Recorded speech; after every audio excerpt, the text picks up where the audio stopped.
Hi everyone, welcome to my channel. This is my new video, maybe a supplement to whatever I have done in my previous videos because today I will tell you of how to write an effective cover letter. So cover letter is basically a document that supplements your resume or which is attached in sync with your resume when you're applying for a job posting.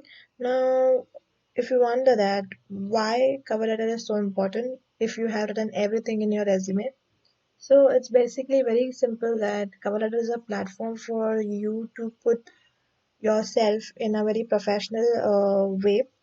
It is an opportunity for you to highlight your communication skills, specifically the written communication skills. So the cover letter should be as professional as your resume. Something that you need to keep in mind is that your cover letter and your resume should be similar. Similar in the sense of the format, not in the sense of the content. Your cover letters should include a personal letterhead, which should be same as that which you that applied to your resume. Also, the font and the font style that is used in your resume should be used in the cover letter as well. It should be not more than a page. You should not exceed a page when you're writing a cover letter, and also your cover letter should be professional and clean.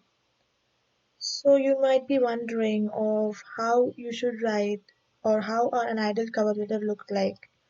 So here is a basic format that I will give you that you can follow while you're writing a cover letter. So first is the personal letterhead. Now, as I mentioned, the letterhead should be similar to those that you have included in the resume. Next is the date and the contact name, position or title of the person that uh, you are applying for, the organization name, the address. This is the beginning of your cover letter, which should be at the left hand side. Then comes the salutation, that is dear XYZ, name of the person or maybe the hiring committee or the hiring manager. Next comes the main body. Now, main body is where you actually write about the content that you will include in the cover letter or actually write about yourself. And after you conclude the main body, the immediate thing after that should be sincerely, and it should also include your full name and signature. Now, signature is not mandatory, but your full name is compulsory. Now, when you look at the structure, at times you don't have the contact name of the person or maybe the portion or the title of the person.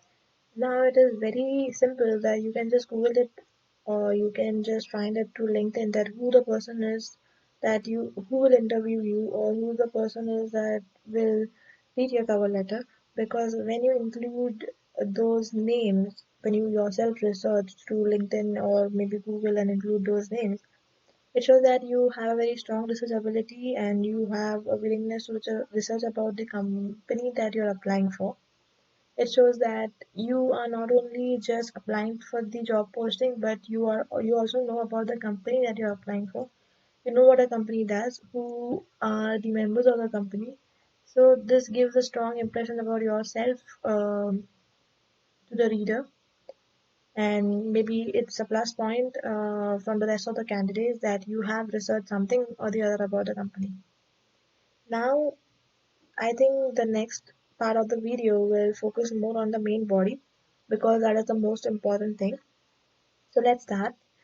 So what goes in the main body or the main body consists of? So there are three important things that you should include in the main body is that an introductory paragraph. Body means it gives an explanation about your qualification, experience, and so on.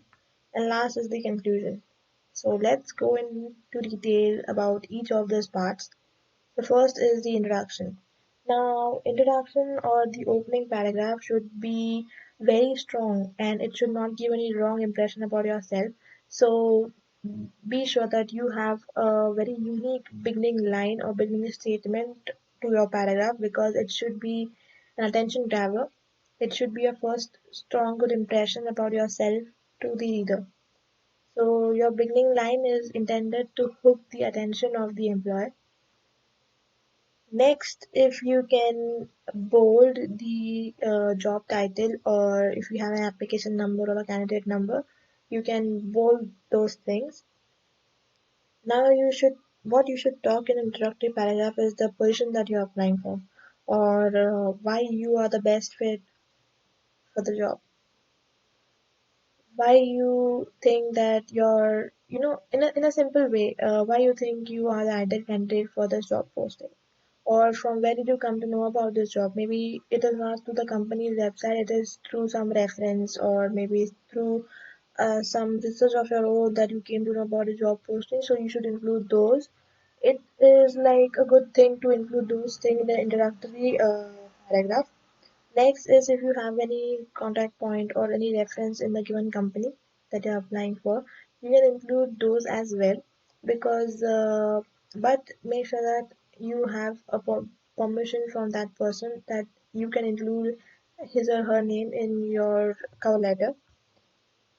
Next is that if you can include your career goals and integrate those with the job posting you're applying for, it will be a very good thing at the end of the introductory paragraph, because it shows that you can align your career goals and well with your job posting.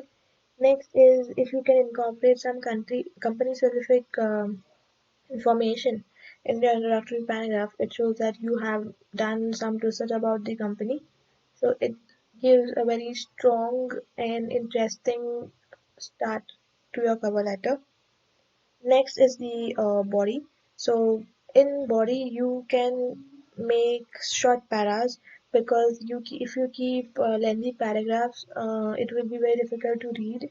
So short paragraphs are always very easy and convenient for the reader to read. So you can divide your body into maybe two or three paragraphs, but your body must contain these 4 points basically. First is that you can highlight the most marketable attributes that you have in yourself, irrespective of the job posting, because it shows that who you are.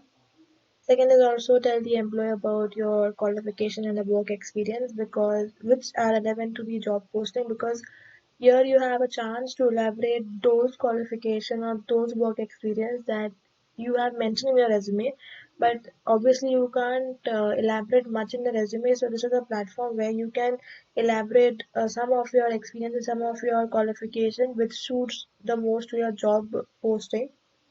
Third is if you have any concrete example about your experiences, or maybe whatever you have done so far, you can include those. It gives a strong edge to your cover letter.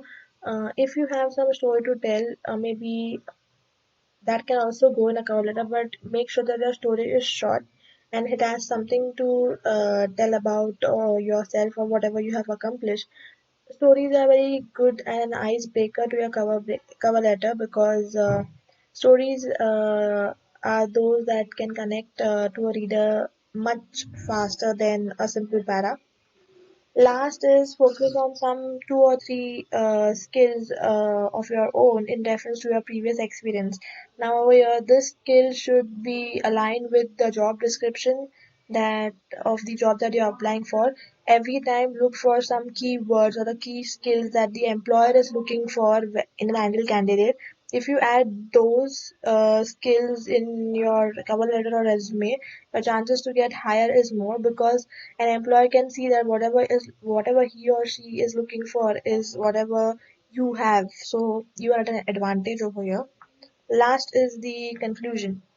So conclusion begins with a summary statement about whatever you have stated so far, a summary statement about yourself to give a good look to the paragraph. Next is if you can thank the employer for considering your resume. This is your choice; it is not compulsory.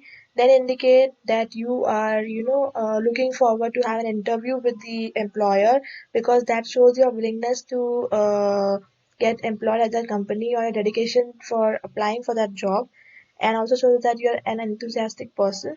Also, don't forget to mention your contact details, that is the phone number and email address. Even if you have mentioned those in your header, it would be a very convenient for the reader to have it in the concluding area of your cover letter. After this, after the entire conclusion, you need to close the cover letter by sincerely or maybe kind regards and your full name. If you want, you can also have a signature, but make sure that your entire cover letter is well spaced. It has a similar formatting or a structure or the font size as your resume, and elaborate on those things which you think is the most relevant to the job that you're applying for, because if you include all, it will be very similar to your resume, and cover letter is not, it's just a supplement document to your resume, not a similar one to your resume. So this is a platform to make some things specifically in bold, which you could not do in your resume. So make use of this cover letter in a wise way. So this is all for this video. So if you like my content and if you have any doubts, you can add it to the comment section. I will reply to you. And if you like my video, you can like and subscribe my channel. Thank you. Bye. Stay safe.